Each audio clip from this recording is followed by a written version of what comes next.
Et bonjour à tous et à toutes et bienvenue sur ma chaîne pour aujourd'hui une nouvelle présentation d'un oracle ou plutôt d'un tarot cette fois-ci. On va changer un petit peu avec le tarot du dragon celtique.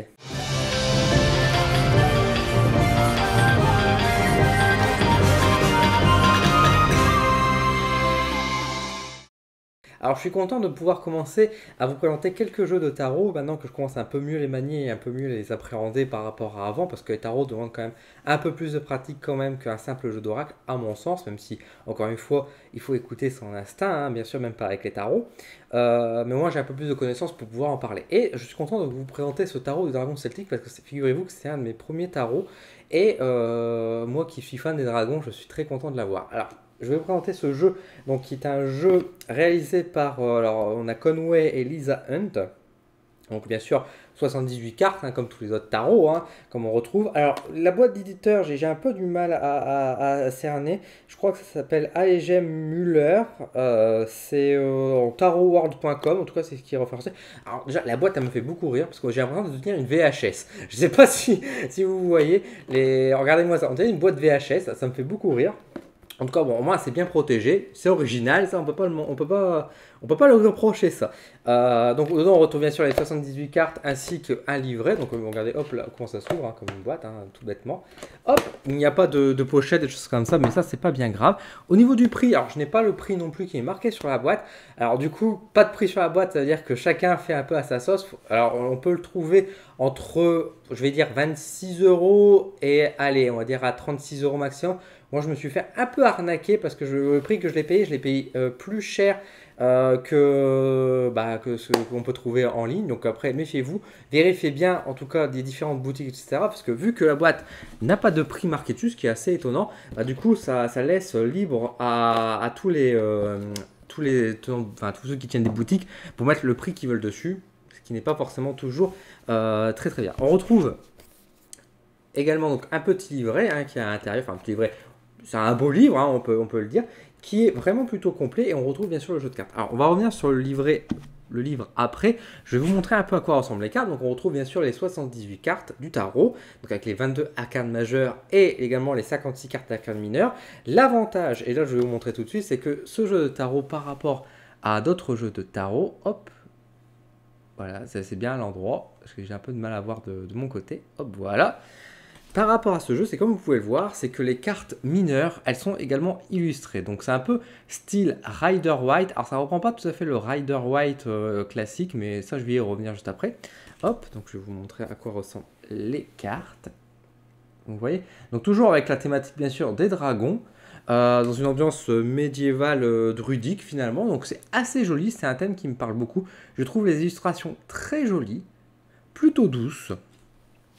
Il y a un effet un petit peu dessin en fait, un peu décoloré qui donne un petit charme au tarot, je l'aime beaucoup. Alors au début j'étais très fan, au final je trouve que les illustrations sont toujours très jolies, hein, je ne vais pas me montrer très critique, les illustrations sont très belles par rapport à beaucoup de jeux, c'est de la qualité, ça on va pas se mentir, mais c'est vrai que à force d'avoir vu différents jeux, je trouve que maintenant le fait que ce soit un petit peu décoloré n'est pas forcément en sa faveur, mais ça c'est juste peut-être un choix, une question de goût.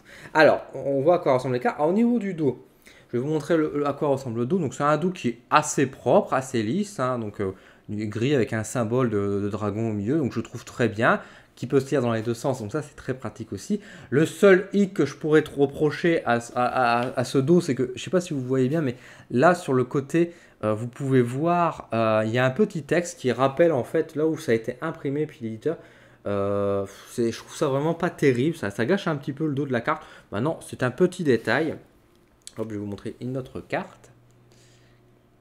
On se régale. Alors moi je le trouve très joli, très beau, plutôt parlant, parce que comme les arcanes mineures sont également illustrées, ça permet vraiment que même si on ne s'y connaît pas forcément à fond à tarot, on peut s'inspirer par rapport à la carte. Donc là par exemple, j'ai le 8 de denier, donc là qu'est-ce qu'on voit avec le 8 de denier? Bon, on voit un dragon qui est en train de faire la lecture à des enfants, donc on peut essayer de voir le côté apprentissage, on voit le côté avec des petits dragons, donc on voit la côté aussi l'abondance, le succès.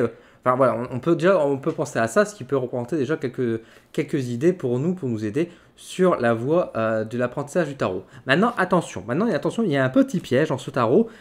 Si on veut commencer par ce tarot-là et qu'on n'y connaît rien au tarot, il y a un piège parce que en fait, les bâtons et les épées sont bien présentes, hein. On retrouve bien sûr donc, les deniers, les coupes, les bâtons et les épées. Mais par contre, leur sens symbolique au niveau des éléments est inversé. C'est-à-dire que les coupes représentent toujours l'eau, il n'y a pas de souci. Les deniers représentent toujours la terre. Jusque-là, c'est bon. Mais par contre, les bâtons et les épées, ils ont inversé. Les épées, ils les ont mis avec le signe de feu, là où les bâtons sont au signe d'air, alors que, en général, dans le tarot, bah, c'est l'inverse. Les bâtons représentent le feu, la passion, là où les épées représentaient l'air.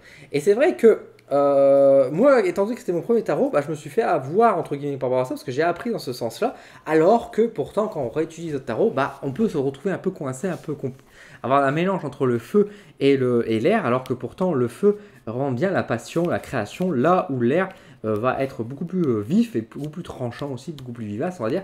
Donc c'est sûr que ça, il faut faire attention par rapport à ça. Alors l'auteur, sans trop justifier, le présente cette inversion. J'ai une carte, je pense, j'avais mis de côté justement avec la reine d'épée qui vous montre bien que là on est vraiment dans le feu. Hein. Je veux dire, s'il n'y a pas plus de feu que ça.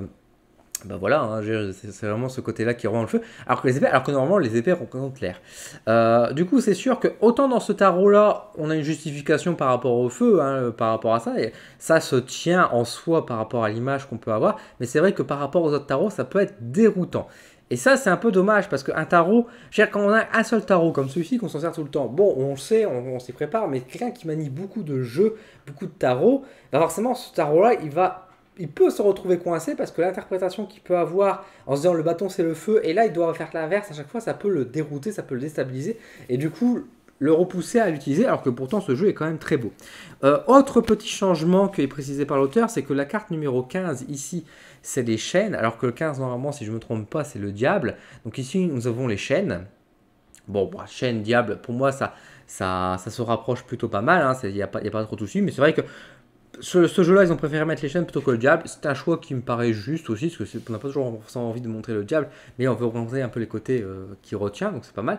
Et il précise aussi que la carte numéro 5, il l'a nommé le pape. Alors, je sais bien que dans les tarots classiques, on appelle ça plutôt le hiérophante. Maintenant, c'est vrai qu'on a vu pas mal de jeux qui appelaient aussi cette carte-là le pape. Donc, bon, pour moi, c'est pas forcément un gros changement. Alors, je vais vous montrer cette carte-là, la carte de la mort, que je la trouve très jolie. Je la trouve très très belle, très forte. Voilà.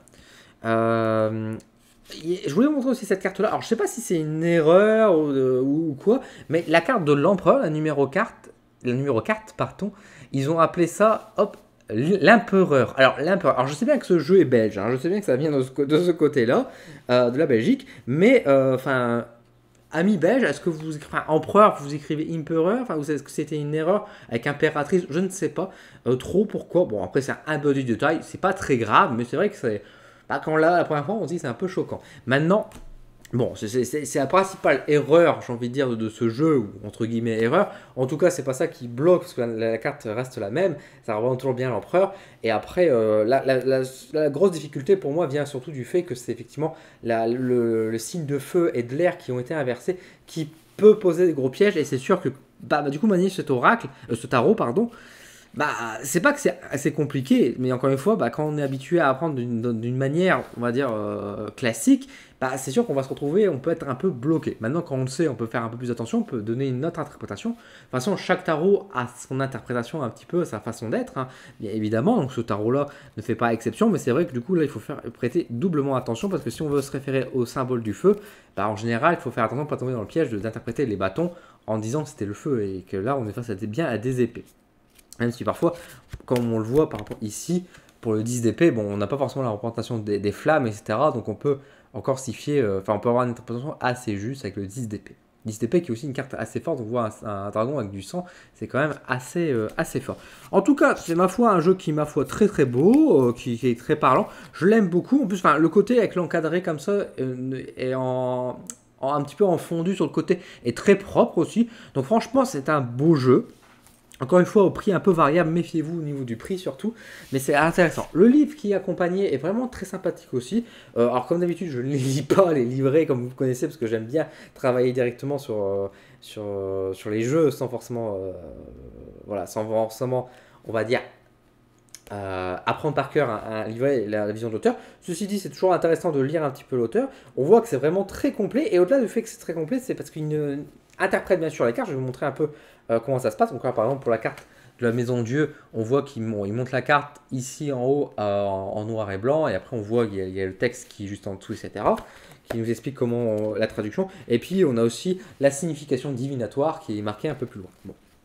Donc là, on retrouve du classique. On voit que sur la préface, on voit que l'auteur parle bien aussi comment il voit la vision des dragons, comment dans sa spiritualité il décrète ça. On a la question de les dragons existent-ils vraiment? On a vraiment ce côté, pour ceux qui sont passionnés de dragons, etc., de magie, spiritualité de manière générale, c'est déjà une préface qui est intéressante qu'on ne retrouve pas forcément dans beaucoup de jeux. Donc c'est intéressant. Comment est né le dragon, le tarot du dragon celtique? Je trouve ça vraiment passionnant. Cette préface, je l'avais lu. Hein. Je l'avais lu. Je dis souvent que je ne lis pas. C'est ce que je ne lis pas, c'est les significations des cartes. Mais les visions de l'auteur, j'aime bien les lire. Attention. Hein. Donc j'aime bien lire ces passages-là. Donc après, on a vraiment l'illustration de toutes les cartes. Donc ça, c'est vraiment top. C'est assez complet. C'est assez ouvert en plus. Donc franchement, c'est top. Et à la fin, on a également des tirages. Et ça, c'est assez complet également parce qu'on a au moins 5 tirages différents classiques. Et après, on nous parle avec le tarot du dragon et la magie des bougies. Et là, on peut jouer avec des bougies, du coup. Alors, il explique par rapport, bien sûr, à la flamme, etc. Ça représente des dragons. Et donc, on nous propose d'autres tirages avec les cartes du tarot, mais également avec des bougies qui accompagnent, avec des bougies de couleur, etc. pour faire des tirages, pour faire des rituels, des choses comme ça.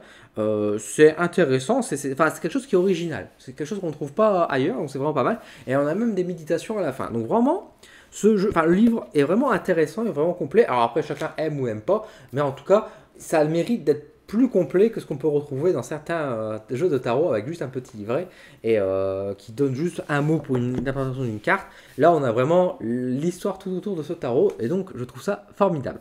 Voilà, donc moi j'aime beaucoup ce tarot. Si ça vous intéresse, si vous aimez bien les dragons, bah, allez-y. C'est vraiment un tarot qui est vraiment intéressant, qui est plutôt doux.